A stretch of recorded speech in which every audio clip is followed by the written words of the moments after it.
Гэхдээ энэхүү үзэгдлийг эрдэмтэд хүртэл одоо бүрэн ойлгоогүй гэхээр яг ойрхон зурчтэй. Гэхдээ юу одоо хэрэг дурлж энэ давлгааг үүсгэх гэж ирдэг байна. Би далайн цунами гэж сонсч байсан болохоос хизээж мөсний цунами гэж бол сонсож байгаагүй байна. Гэхдээ Фрүүсэн хүүхлийн киноны Элсагийн цамхаг байгаа штэ. Бараг Марс гараг дээр амьдраад байгаа юм шүү. Ингэж амьдрах юм бол хүн тэсгүй. Та нар хээр талж явж ирсэн чи ийм үйл үүдс чөхрөөдрүүл яах вэ? Гэхдээ далаа бол үнэхээр аюултай шүү нэр. Гэхдээ би энэ үзэгдэл үнэхээр очиж хармаар байна. Хүчтэй шуурга болон хар салхийг бид нар маш олон удаа сонсч ирсэн. Гэхдээ та мөстэй цунами гэж өмнө сонсч ирсэн үү? Эсвэл өдрийн цагаар улаан тэнгэр гардаг ч юм уу? За болиё. 5 давхар байшин залгидаг давлгаа ямар харагдгийг та мэдэх үү? Цаг агаар ихэр бид нар зөвхөн салхи, шуурга, бороо, мөндөр гэж ойлгодог. Гэхдээ зөвхөн үгээр хязгаарлагдахгүй.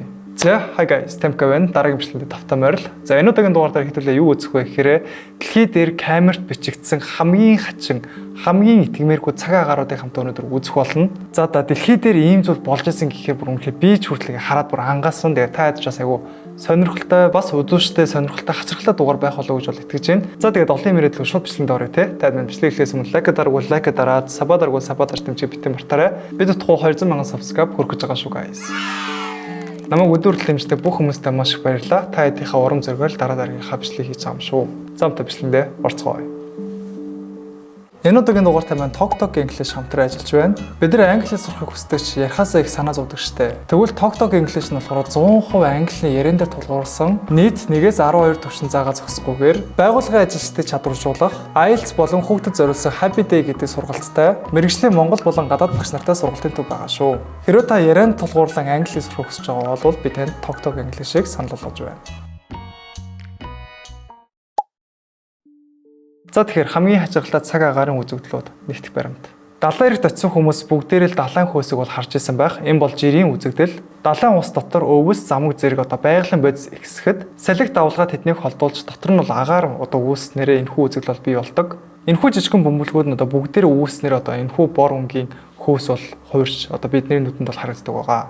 Гэхдээ энэхүү зүйл нь ихэвчлэн хортой биш байдаг. Гэвч Австралийн Froggy гэдэг нэртэй далайн эрэгт бүтэн кофены аяг шиг одоо хөөс бий болж ирсэн нэг түүх байт юм байна. Хамгийн муу нь хэм бол зарим тохиолдолд энэхүү хөөс нь хүний биед үнэхээр аюултай байт юм байна. Учир шалтгаан нь юу вэ гэхээр Английн зарим газарт одоо цэвэрлээгүй бохир усыг далайд шууд асгадаг тул жирийн хөөс хортой хөөсийг ялгаж чаддгүй байдалд хүрдэг юм байна. Тэгэхээр хэдүүлээ дараагийн удаа эдгээр хөөсүүдтэй уулзрах юм бол бас хамаагүй ойртож болохгүй нэ штэ. Гэхдээ эдгээр хөөсүүд нь арай дэндүү юу? Би ийм хөөс амьдралаа үнэхээр харж байгаагүй юм байна. За тэгэхээр дараагийн баримт бид бүгдээрээ л аянга яг л дээрээсээ газар руу одоо унж зөгтэй бүгдээрээ мэдэн тийм үү. Гэтэ энэхүү үзэгдлийг та хараад үзтээ.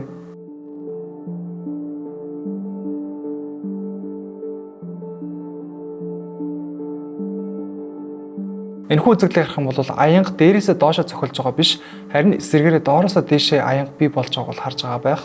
Энэхүү үзэгдэл нь гэхдээ одоо фотошоп бол эвлүүлэг бол биш, яг жинхэнэ бол болсон үзэгдэл байгаа. Тэгээд энэхүү үзэгдлийг эрдэмтэд хүртэл одоо өөртөө бүрэн дүүрэн бол тайлж чаддаггүй. Гэхдээ нэг мэдчихэж байгаа зүйл байгаа. Ойролцоох бусад газар одоо аянга захилахад эргэн тойронд нь одоо захилгаан орчин хүчтэй бий болоод энэхүү одоо барилгаас дээш шиглэсэн аянга бол өөр үүсдэг юм байна. Тэгээд энэхүү үзэгдэл нь 10 давхраас дээш өндөртэй барилгуудад л одоо энэ тохиолддог юм байна. Гэхдээ энэхүү үзэгдлийг эрдэмтэд хүртэл одоо бүрэн ойлгоогүй гэхээр бидний мэдхгүй маш олон зүйл байдаг байгааз. Гэхдээ яг нэг зүйлийг баттай хэлэхэд хэдүүлээ нэг давхарт амьдрах хэрэгтэй байна шүү. За тэгэхээр 3 дахь хачирхалтай баримт. Хойд Америкийн хамгийн том нуур болох Мичиган нуур. Энэхүү нуурын эргийн одоо урт нь 3200 миль. Энэ нь Улаанбаатараас Санкт-Петербург хүртэл одоо зайтай. Тэгээд энэ авраг том нуурт 1000 орчим одоо гэрэлт цамхаг бол зогсдог юм байна. Учир нь энтэг цаг агаар нь болохоор хинч санахааргүй хурдан бол өөрчлөгддөг юм байна. Зун нь одоо халуун хэмээн 100 хэм хүртэл давдаг.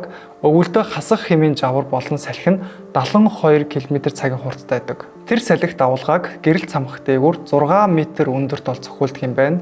Энэ нь болохоор 3 давхар байшин шиг. Гэтэл хамгийн аимшигтай нь болохоор жавар хасах 20 хэмээс доош орвол цогсон ус нь тэр даруйд бол хүлддэг юм байна.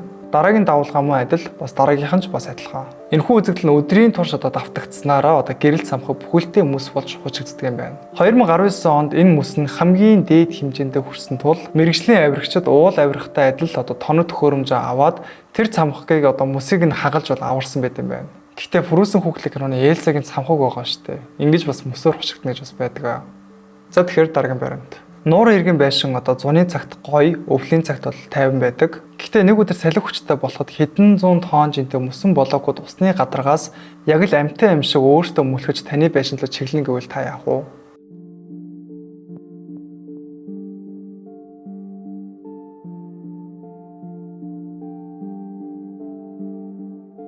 Энэхүү үзэгдлийн мэргэжлийн нэр нь болохоор Ice Show гэдэг нэртэй. Гэхдээ ихэнх хүмүүс болохоор үүнийг мөсний цунами гэж нэрлэдэг. Хамтдаа 2020 оны Alice-гэд бичигдсэн нэгмжлийн хамтаа үзье. Whoa.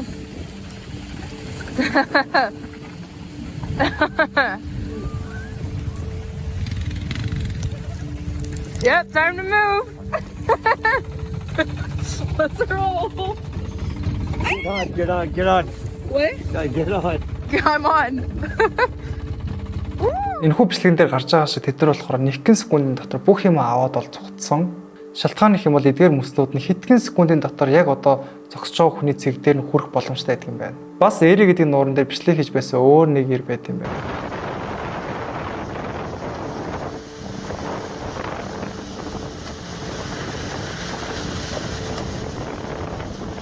Oh my God! I can't believe I actually got it.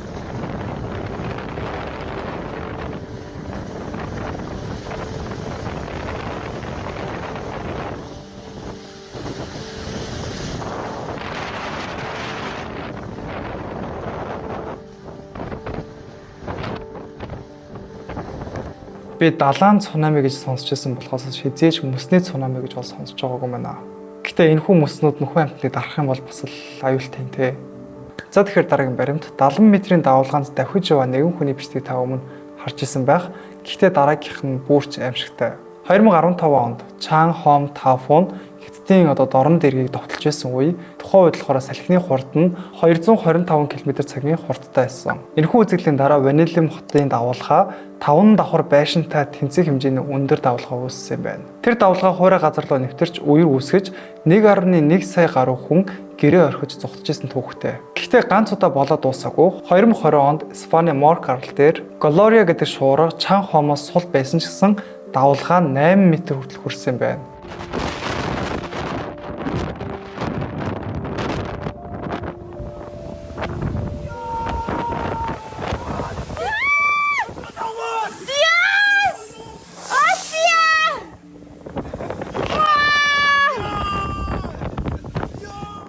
Гэхдээ бас зөрөгтэйгаа шүү дээ. Ийм аимшигтай үед бас бичлэг хийгээд баярлаад өөрсдөө байгаа газрыг залгих хэмжээний давуулгаа үүсээд байгаа чинь. За мэдхгүй би хэдэн секунд хэрэгэлцэлгүйгээр шууд гараад цухтаах байсан баг. За тэгэхээр дараагийн баримт. Ихэвчлэн тэнгэр бүрхэх үед бид нар шүхрээ аваад гардаг тийм үү? Гэтэл тэнгэр рүү харахад авраг том улбар шар зүйл тань руу ойртож ирж байвал та яах вэ бэ?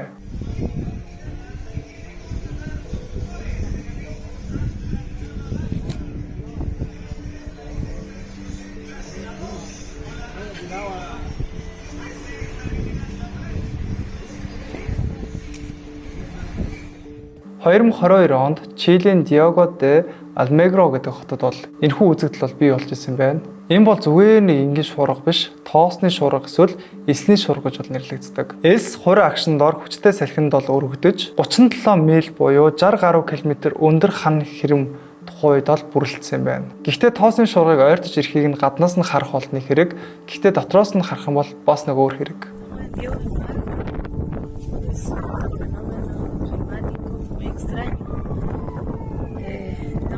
Cubiertos de polvo, un viento, un temporal. Amainó un poco, pero recién el viento fue terrible. En 5 minutos bajó todas las nubes con polvo y no sé, desde El Salvador y día aquí estamos. Бичлэгдэр болохоор бүх зүйл одоо харагдахгүй болоод манд татсан юм шиг бол харагдаж байгаа байх. Тэгээ зогсохгүй хачирхалтай тоосны өнгө нь одоо газар болгоноос хамааран өөр өөр байт юм байна. 2010 онд өмнөд Иракт болсон шуурганд төмөр ихтэй одоо илэс бас шавраас болж одоо улаан манан үүсэж исэн юм байна. Энэхүү үйл явдал дээр бас нэг хүн бичлэг хийсэн юм байна. Not bad, huh? Barely see across the way, which is probably less than 100 feet. Invisibility this way, geez, no, 50. And that way, same thing. You can't even tell what's down there. Гэхдээ та нар энийг хартаа бараг Марс гараг дээр амьдраад байгаа юм шүү. За тэгэхээр дараагийн баримт хүрхрийг бид нар ханаас харах вэ гэх юм бол ой модноос эсвэл одоо цэцэрлэгт хүрээлэн ч юм уу те цэцэрлэгээс бол харах байх.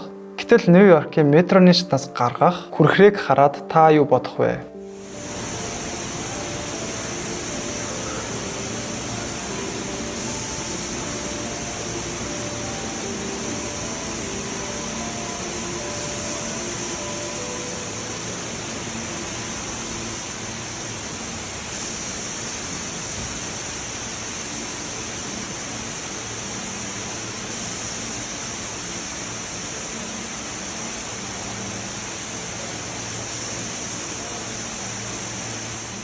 2021 оны 9-р сард яг ийм зүйл болж исэн юм байна. Бичлэг дээр болохоор метро болон метроны шат бүхэлдээ одоо усан бүрхүүлээр бүрхэгдэж байгаа хэсэг бол гарч байгаа. Үүний хамгийн том шалтгаан юу гэхээр Hurricane Ida гэдэг нэртэй зүйл юм байна. Тэрхүү хар салхи нь болохоор 1 цагийн дотор 3 инч хэмжээний бороог бол оруулсан юм байна. Асуудал нь юу вэ гэхээр Нью-Йоркийн бохирын систем нь 175 инчээс илүү бол зохицуулт бол хийж чаддгүй юм байна. Тийм учраас их хэмжээний ус ирэх юм бол систем нь даахаа болоод метроны хэсэг уулздаг юм байна. Энэ бол арай Universal Studio эсвэл ямар паркын тоглоом байгаа шүү дээ. Ингэж амьдрах юм бол хүн тэсгүй. За тэгэхээр дараагийн баримт Английн Devon мужид далайн эргийн давгуу тавьсан галт эргийн зам бол байт юм байна. Ихэвчлэн энэ маршрут нь 50 гоё үзэмжтэй бол аялал байдаг. Гэхдээ өвлийн шуурга ирэх юм бол огт өөр болчихдог. 2014 онд салхи 72 км/цагийн хурцтай байсан юм байна. Давлгаа 9 м өндөрт хүрч тэр замаар явж исэн одоо галт эргээр зорчиж байгаа хүмүүсүүдийг хүртэл хүчтэйгээр зогсон юм байна.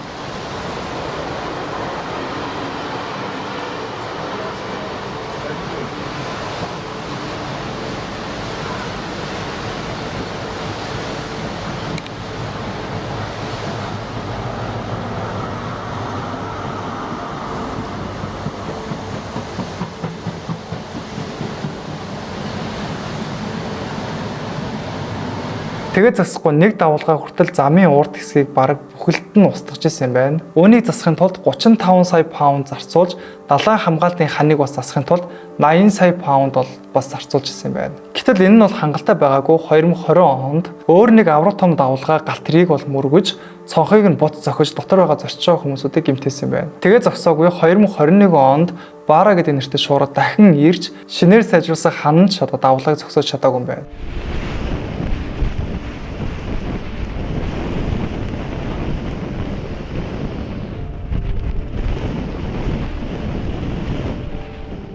Гэтэ далаа бол үнэхээр аюултай шүү нэрээ.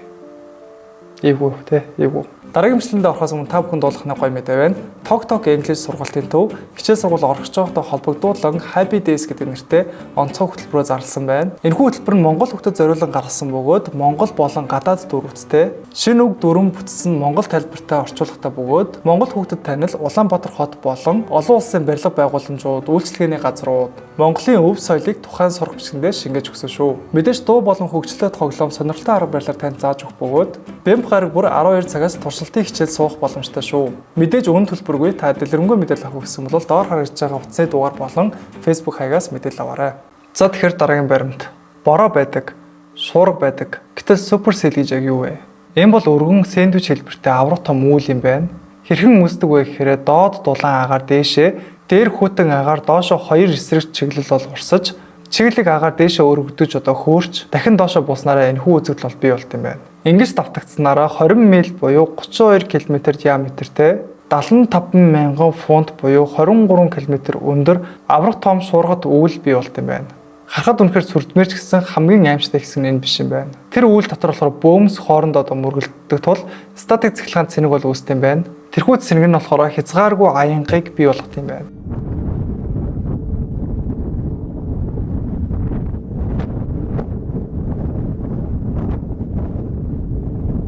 Энэ бүх одоо эргэлдэж байгаа агаарын урсгал нь улам одоо хурдснараа Meson Cyclone гэдэг нэртэй зүйл бий болж хуурд юм байна. Та нар хээр талж явж ирсэн чи ийм үйл үүдэж хүрээдрүүл яах вэ? Яа бас хэцүү юм те. За тэгэхээр дараагийн баримт хар салхи гэдэг үргэлж одоо аимшигтай байдаг тийм үү? Энэхүү үзэгдэл нь хэрхэн бий болдог вэ гэхээр дулаан чиглэг агаар хүүтэн хураа агаартай мөргөлдөхөд дулаан агаар дээшээ эргэлдэж эхэлт юм байна. Салхины чиглэл болон хурд өөрчлөлтөнгүүл энэ эргэлт нь хурдсаар аимшигтай баг нь болж хуурдаг. Дээрх мезоциклоноос хүүтэн агаар доошоо одоо эргэлдэж хамгийн хүчтэй үед хар салхи нь 200 миль буюу 322 км/цагийн хурцтайгаар эргэлдэж замд байгаа бүхнийг арчиж хайд юм байна. 2021 онд Мексик мужид болохоор Merifan гэдэг нэртэй эмэгтэй машинаараа замд явж байтал хар салхи түүний явж байгаа чиглэл рүү дайрч тухайн салхи нь тухайн эмэгтэйг яг өөдөөс нь чиглэж түүний машинаас 300 метрээс ч бага зайд яг хажуугаар нь өнгөрсөн юм байна.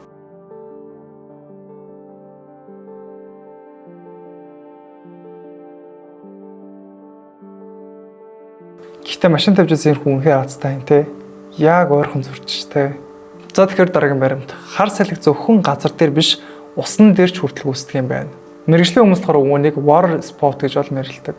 Ихэнх нь газрынхаас сул байдаг, дундаж диаметр нь болохоор 165 фунт, салхи нь болохоор 80 км/цаг хурдтай. Тийм ч муу биш юм шиг санагдаж байгаа ч гэсэн 2020 онд Сицилийн эргийн Чаффало гэдэг хотод тэрхүү усны хар салхи нь хуурай газарт бол орж ирж ирсэн байна.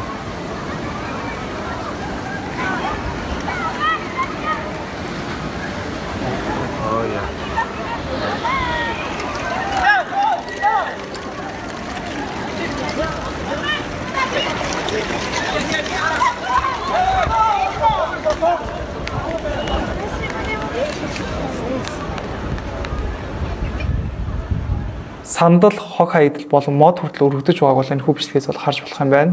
Тэгэд болоогүй загас хүртэл далаагаас гарч газар руу унсан гэгдсэн юм байна. Тэгэд болоогүй 2020 онд Филиппиний нэгэн нуурт 4-5 усны хар салхи нэгэн зэрэг гарч иржсэн тохиолдол үзэгдэжсэн байна.